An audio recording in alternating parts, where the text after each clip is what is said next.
인생 여정을 살아가면서 적지 않게 우리 자신 속에 꿈이 있습니다.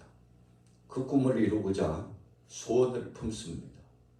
사람마다 비전이라는 것이 있죠. 자신의 삶에 있어서 목적을 두고서 그 목적 안에서 살아간다는 뜻입니다. 그런데 목적을 두고 살아간다 할지라도 그 목적대로 계획대로 이루어지는 예가 그렇게 많지 않습니다. 한 해를 시작하면서 목표했던 바를 적어도 10% 정도만 이룬다 할지라도 굉장히 성공적인 삶이라고 할 수 있습니다. 그 이유는 태반이 목표를 세웠던 그 계획을 수립하고 진행했던 것을 이루지 못하는 예가 훨씬 더 많다는 것을 증명해 보이는 것입니다.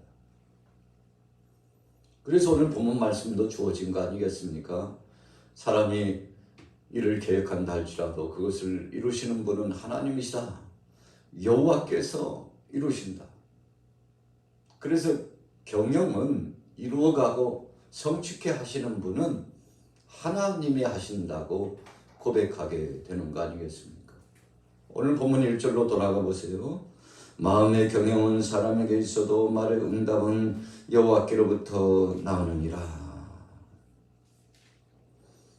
여러분, 하나님께서 모든 것을 이루신다. 오늘 본문의 잠언 기자는 하나님의 섭리를 알고 있었습니다. 자신이 계획했던 바가 실패로 돌아간 예도 많았을 겁니다. 때로는 일이 잘 이루어지지 않았을 때 전전긍긍하면서 속상해하고 마음 아파하는 때도 있었을 겁니다. 도대체 이유가 무엇일까 생각도 해보았을 겁니다. 주변에 있는 사람들은 잘만 일이 잘 이루어지는 것 같고 뜻을 성취하면서 사는 듯 하는데 돌이켜보면 하필 왜 나는 왜 이루지 못하고 사는지 허탈감에 빠지기도 하고 공허감 속에 빠지기도 할 수 있다는 것입니다. 이것이 바로 인생의 문제입니다. 오늘 저와 여러분들이 가지고 있는 아주 중대한 과제의 문제입니다. 어떻게 해결해야 되나? 어떻게 하면 성공자가 되고 어떻게 하면 이를 이룰 수 있을까? 2절 말씀 보세요. 사람의 행위가 자기 보기에는 모두 깨끗하여도 여호와는 심령을 감찰하시느니라. 자, 모든 행사의 성취는 하나님 앞에 있다. 그렇게 말씀해가면서 세상에 사람이 깨끗하고 온전한 사람이 있을까? 갑작스러운 그런 내용이 오늘 이전 말씀 속에 진행되고 있지요. 그래서 오늘 잠언 16장 2절에 사람의 행위가 자기 보기에는 그랬어요. 자기 자신이 볼 때는 의로워요. 내가 볼 때에는 나 자신이 떳떳한 것 같아요. 바르게 사는 것 같아요. 그러나 사람의 평가 기준이 개인적인 사람에게도 있을 수 있지만 더 중요한 것은 하나님께서 평가하시고 하나님께서 결론하신다는 사실을 발견해 보는 것입니다. 자, 오늘 잠언 16장 3절 보세요. 같이 읽어봅니다. 시작. 너희 행사를 여호와께 맡기라. 그리하면 네가 경영하는 것이 이루어지리라. 자, 문맥적으로 보면 1절과 2절과 3절이 다 상통해야 되는데 2절의 말씀은 예외적인 말씀인 것 같아요. 왜 중간에 이 말씀을 끼워 넣었을까? 라고 생각해 보면 모든 일이 잘 성취되지 못하고 곤란한 상황, 사면 초가의 위기감이 우리 속에 봉착되어지는 것은 바로 우리는 약한 존재요. 우리는 죄악된 삶 가운데서 죄인이기 때문에 세상 때에 찌들고 하나님의 완전하신 그 역사보다는 부족하고 연약한 추하고 더러운, 그래서 하나님의 뜻을 행할 수조차 없고 그 뜻을 향해서 쫓아갈 수도 없는 불의하고 불순종한 모습이었던 우리 자신의 모습 때문에 그렇다는 것을 오늘 아주 귀한 답으로 주시고 있는 겁니다. 이루지 못하는 것은 죄의 문제가 있기 때문이라는 것입니다. 또 이루지 못하는 것은 본질적으로 죄성이 가득한 인생들이 아무리 좋은 계획을 수립해 나간다 할지라도 그것이 어긋지고 틀어지고 잘못된 방향으로 나아갈 수 있다는 것을 말씀하는 거죠. 그래서 야고보서의 말씀에도 우리가 응답을 받지 못하는 것 깊이 생각해 보라고 했습니다. 그 이유는 구하지 않았기 때문인데, 그러나 하나님 앞에 구했어도 이루지 못하는 것은 정욕으로 쓰려고 잘못 구해서 그랬다. 아주 중요한 은혜의 말씀으로 답을 주시고 계시죠. 자, 그래서 오늘 잠언 16장 2절도 마찬가지입니다. 사람의 행위가 자기 보기에는 모두 깨끗한 것 같아도 여호와는 심령을 감찰해 보시기 때문에 우리의 허물투성이 약점이 다 드러나요. 좋은 목적을 가지고 선한 마음으로 시작한 것 같지만 하나님의 거룩하신 반열의 말씀의 거울과 같은 것에 비춰보면 수치가 드러나고 정욕이 드러나고 하나님의 뜻과는 상관없는 육신적인 문제가 드러나고, 그래서 일이 뜻대로 되지 않는 이유가 때로는 죄의 문제 때문이 아닌지를 우리가 묵상해 볼 필요가 있다는 사실을 전체적으로 오늘 본문 말씀은 주시고 있는 겁니다. 자, 4절로 넘어가 볼게요. 여호와께서 온갖 것을 그 쓰시기에 적당하게 지으셨나니 악인도 악한 날에 적당하게 하셨느니라.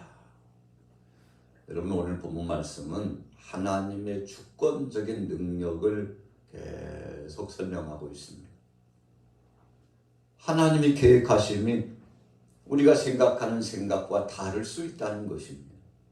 여러분, 우리가 어떤 때는 내 생각과 다르고 내 목적과 다르고 내 의지와는 다르다고 해서 하나님의 섭리와 뜻을 거부할 때가 굉장히 많죠. 성경의 인물 가운데 요나가 그랬지 않습니까? 요나뿐이겠어요? 예수님께서 이 땅에 오셨을 때 2000여 년 전에 12제자들도 그랬습니다. 70인의 제자, 500의 제자 역시 마찬가지였습니다. 내 생각과 내 뜻에 맞으면 순종하고 내 뜻과 내 생각에 맞지 않으면 거부권을 행사하고자 했던 것이 제자들의 모습이었죠. 예수님께서 진리의 말씀을 전해주셨습니다. 십자가의 말씀을 주셨습니다. 고난의 말씀을 주셨습니다. 부활의 영광을 체험하려고 하면 반드시 십자가를 통과하고 자기 자신을 부인하고 십자가를 지고 예수님 쫓아야 된다고 그랬는데, 수제자였던 베드로가 예수님 앞에 나가서 아니 주님 무슨 말씀이에요? 죽으시다니요. 자, 베드로는 주님의 말씀을 수용할 수 없었습니다. 십자가에 고난 당하시고 죽으시는 예수님, 그 모진 고통과 곤욕스러움과 수치를 당하시고 죽으시는 예수님, 주님이 그렇게 되신다는 거 마음속에 용납이 되지 않아요. 받아들일 수 없어요. 그래서 절대적으로 주님께는 그런 일이 있을 수 없다고, 어떤 상황 속에서든지 제가 주님을 지켜드리겠다고, 죽는 자리까지도 나아가서 주님과 동행하겠다고 그렇게 베드로가 장담했지 않습니까? 이유가 무엇일까요? 주의 영광을 위해서 그랬을까요? 하나님의 선하신 뜻 그 섭리 앞에 순복하여 나가기를 소원해서 그랬을까요? 그렇지 않습니다. 나중에 예수님께서 고난당하시고 신문당하셨을 때, 십자가에 못 박여 죽으셨을 때 주님과 함께한 제자들이 보이지 않습니다. 다 떠나갔습니다. 여러분, 어제도 말씀을 묵상했습니다만 겟세마네 동산에서 예수님께서 붙잡혀 가셨을 때 그 후미의 말씀에 뭐라고 결론했나요? 제자들이 다 주님을 떠나 도망갔다고 말씀하고 있죠. 여러분, 우리는 그렇습니다. 오늘 본문 말씀 분명히 말씀하고 있어요. 우리 인생은 약합니다. 하나님의 뜻을 거스리고 불순종하는 일에 쫓아 질주하듯이 행합니다. 주의 영광스러운 일보다도 주님의 뜻을 거스리는 일에 더 바쁩니다. 이유는 뭘까요? 우리 안에는 이 욕심이 내려지지 못하고 하나님의 섭리와 뜻보다는 세상의 육신의 정욕, 안목의 정욕, 이생의 자랑이 먼저 선행되어지고 있기 때문에 그렇다는 것입니다. 자, 그럼에도 불구하고요. 오늘 4절의 말씀을 보면 그럼에도 불구하고 여호와께서 온갖 것을 그 쓰시기에 쓰임에 적당하게 지으셨나니 악인도 악한 날에 적당하게 하셨느니라. 유다가 멸망당할 때 유다를 치고 멸망시킨 나라가 바벨론입니다. 바벨론 느부갓네살 왕이 군사를 이끌고 와가지고 유다를 포위하고 참 한 나라가 풍전등화의 기감에 봉착되고 한 나라가 내려지는 거 그냥 잠깐이었습니다. 여러분 힘도 쓰지 못하고 바벨론에 점령당하고 귀한 것들 다 빼앗기고 쓸만한 인재들 다 끌려갔죠. 심지어는 왕조차도 눈배임을 당하고 치욕스럽고 모욕스러운 일을 당했습니다. 바벨론이 어떤 나라입니까? 우상 숭배가 가득한 나라예요. 느부갓네살이 어떤 사람입니까? 교만방자한 사람이에요. 그런데 하나님께서 그를 쓰실 때는 또 쓰더라는 거죠. 왜 그러셨을까요? 택한 하나님의 백성들이 하나님의 뜻을 거스리고 타락하고 불순종하고 우상 숭배에 빠지고 하나님 중심적인 신본주의보다도 인본주의적으로 자기 중심으로 나가니까 결국은 하나님께서 사랑의 매를 때리신 거 아니겠습니까? 그래서 70년 동안 바벨론의 포로로 살아가게 되는데 여러분 이 바벨론을 하나님이 쓰셨어요. 또 바벨론 포로에서 해방되었을 때에도 파사왕 고레스에게 감동을 주셔가지고 택한 백성들을 또 고향으로 돌려보내시네요. 모든 것을 하나님의 주권적인 역사로 하셨는데 어떤 때는 악한 자 같은 자라 할지라도 하나님이 쓰셨어요. 왜 그렇게 쓰셨을까요? 하나님의 긍휼하심과 자비하심 때문에 그렇습니다. 그래서 어떤 때는 우리가 하나님의 섭리하심과 역사하심을 보면 우리 짧은 생각과 짧은 지식과 우리 인간적인 마음으로는 다 헤아릴 수 없고 우리가 그것을 다 수용할 수조차 없는 참 그 범위가 너무나도 크고 깊다는 것을 알게 되는 것이죠.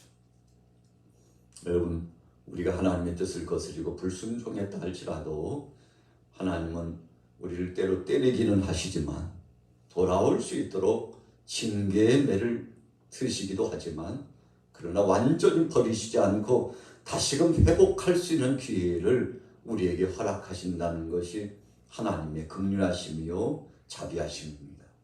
자, 오늘 본 말씀 일이 뜻대로 되지 않나요? 어려움에 봉착했나요? 첫째는 자신이 죄의 그늘 아래 있지 않는지 살펴보라는 것입니다.